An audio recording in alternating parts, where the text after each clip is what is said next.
Welcome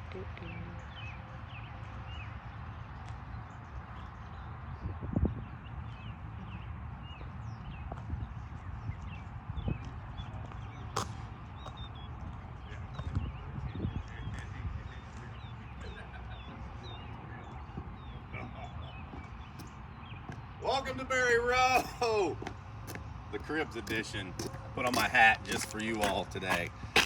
We do want to talk about some of the amazing things that we're doing here on this house and all the houses that are going to be on Berry Row, specifically by us. I don't know any other builder in this area or any other builder that's doing things the way we're doing it, with some of the extra steps we're taking, the extra money that we're spending, and the extra time and effort that we're putting in to make these one of the best built homes in Kansas City for sure. Let's go take a look at some of the details. So the number one thing we want to just start off with is the air sealing of this home. The envelope of this home, where you get any leakage or where you get any penetrations, it's not just for water. We're really trying to seal out air in this case. Cold air in the winter, hot air in the summer. It all starts with this system. We've got every single joint on this whole house with zip tape, and that's standard practice. This is zip, is nothing new, but we've gone ahead and jumped up to zip R panels. So this panel has insulation behind it already. So that's number one. Like a cooler, we've put a zip panel with insulation on the outside, so where we've got insulation from the get to be your first thermal break. We went ahead and we've gone in every nail hole. We've gone and put some liquid flashing on. And from our connection from the house to the soffit, there's liquid flash there, then there's tape, and then it tapes to the roof deck itself. So when you think about this house, there is a continuous layer of air sealing all the way to the roof on every single seam, and it's all, we're using all zip system in this case, but there is very little air penetration that's going to make it in and out of this house. In fact, this house will be so tight that we're going to have to actually ventilate it mechanically using like an ERV or an HRV, which is energy recovery ventilator. We're going to have to draw air inside because we're going to seal this house so well. That's one thing on insulation, but we're going to talk about more of our air sealing as we go inside and look at some details here. So talking more about our air sealing and some of the extra steps we're doing, like our thermal envelope is technically the garage. We're going to go ahead and insulate this particular garage just so we get even more of a break from the outside to the inside.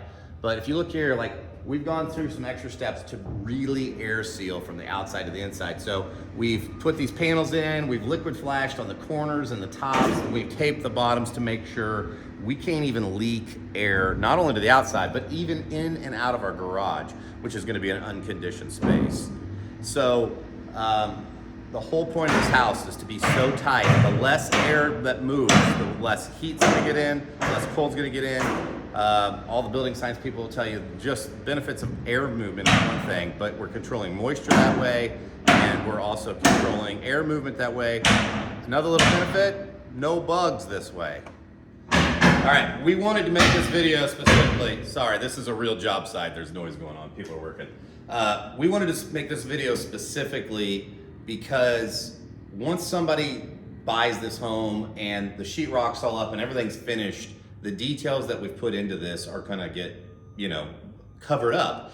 And we wanted to always have a reference for some of the extra things we're doing.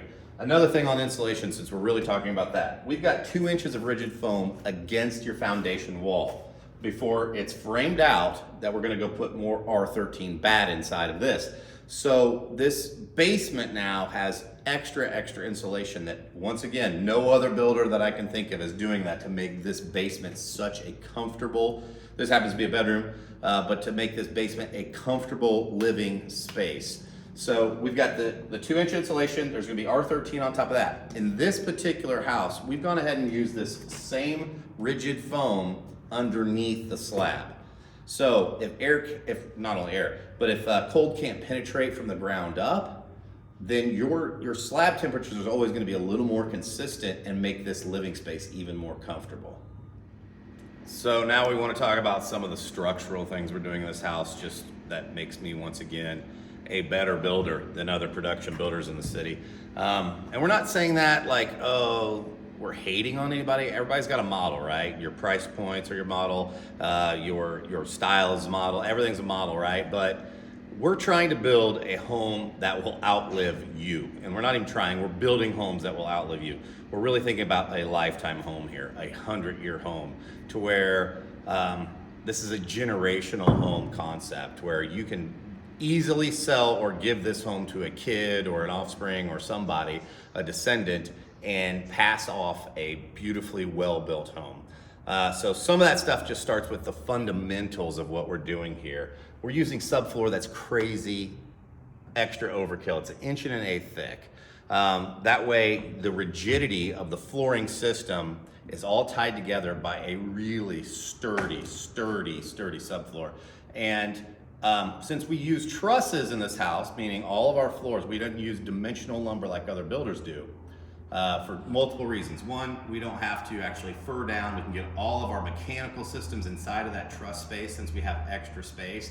Two, it adds rigidity when you put that with this very thick subfloor. So if you walk in new construction nowadays, and once again, we're not trying to hate, but if you walk into a competition neighborhood where they're selling an $800,000 house, but you jump on the floor, you're gonna feel it bounce.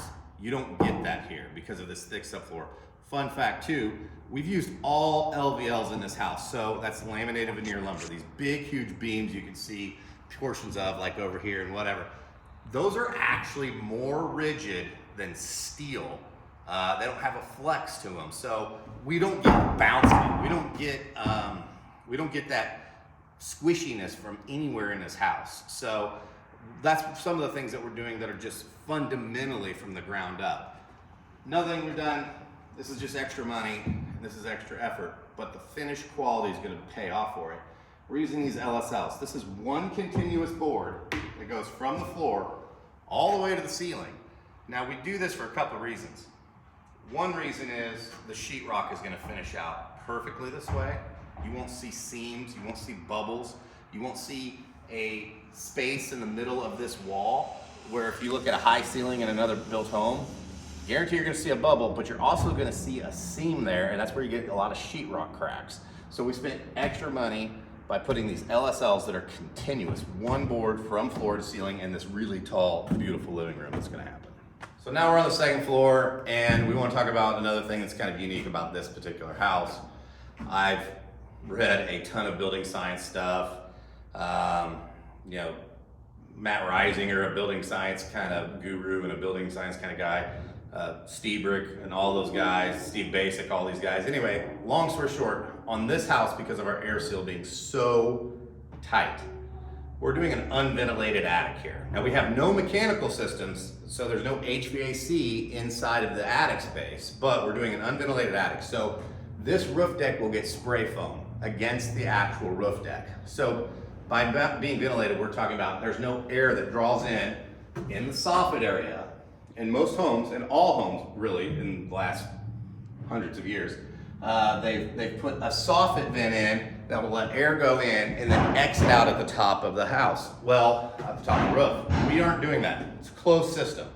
It's all air sealed all the way around. So what we're gonna do is spray foam the roof deck and then run a permanent dehumidifier in the attic space to withdraw all moisture up there. It'll be like the desert. But we'll also have spray foam against the roof deck itself to where moisture can't really ever get into that wood.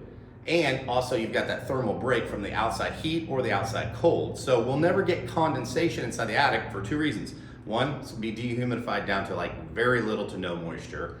And then two, that insulation that'll be against the attic will become a thermal break. On top of that, we're putting more blown insulation after that, but this upstairs will be a very comfortable upstairs. So we want to talk about the exterior too. Once again, all this air sealing, how we installed our windows specifically. This is a great knowledge for the homeowner come down the road. So we had this whole zip system. We've taped every seam. We put all this stuff on. Now you're gonna say, okay, well, you cut a big hole in it and you put a window in it. Number one, we're using a high quality window, an Anderson window. It's a really great window. They perform really well. What we did is behind the nailing flange, we caulked all the way around. We set our window. We nailed in the window flange to the house. Then on top of that, we zip taped 360 all the way around it, the actual flange to the side of the house. Now this particular area is gonna get stucco, so we've gone ahead and put this extra screen here. This is not only an air gap, but a moisture barrier as well. So that way this stucco will perform.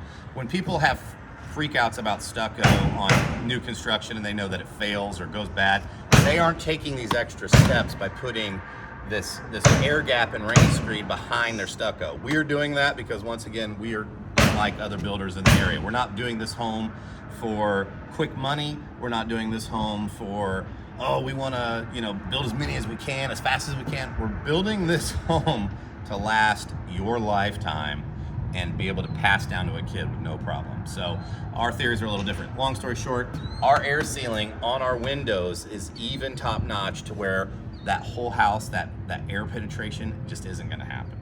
So we just wanted to shoot this video.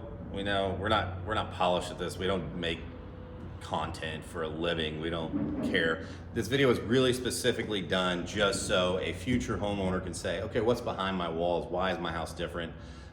This is kind of a premium priced home because of all the extra steps we're doing, but no other builder in this area, no other builder in Kansas City is doing things like this at the price that we're going to deliver it to the market with. So we believe in our process, and we believe that this is going to make the best home. And we're in a very small neighborhood here in Berry Row, and we're going to build 27 of these homes right here in this small neighborhood, and it's very limited, and we're not trying to be a production builder. We don't want to compete with those people. So of course our pricing is going to be a little different, but we have limited lots here available, and we only have limited capacity as builders to build houses of this quality. We're here every day. We're checking on things. We're putting our hands on it. We're not builders that dial in anything and sub out every single thing. We've got our own employees and our own crew that does so many tasks through here. So we do have a limitation on the number of houses we can build for the public every single year because we're building them such a high standard. So we want to make that known. It's a small neighborhood. There's only 27 homes here. We're going to finish it out about 3 years. So we're only going to take on about 8 to 10 homes per year. So lot reservations are available now, and we have limited builds available for folks now before we hit our capacity and we max out. So we want to make that known. We're not trying to compete with production builders. If we hate to say it this way, but if you need a very affordable, inexpensive home, we're not trying to just slap one together so you can get somewhere and call it a brand new house. We're building a house that you will live in and love and be comfortable in for the rest of your life. So hit us up at Berry Row, berryrow.com. That's BARRYROW.com. We don't do this. We are not professional editors. We don't know how this is going to look on the web. We don't care. But come out here and check out our house, make an appointment. We also have some financing options that are unique for this neighborhood because we are in the mortgage business, and therefore we have created some special financing incentives for these homes. So we can make a deal work for you to even on any level that we need to make it work for you. So berryrow.com, check us out. Midwest Capital Mortgage, Ryan Chambers, Jen Allen behind the camera. Bam! Hit it! Let's go! Come see us.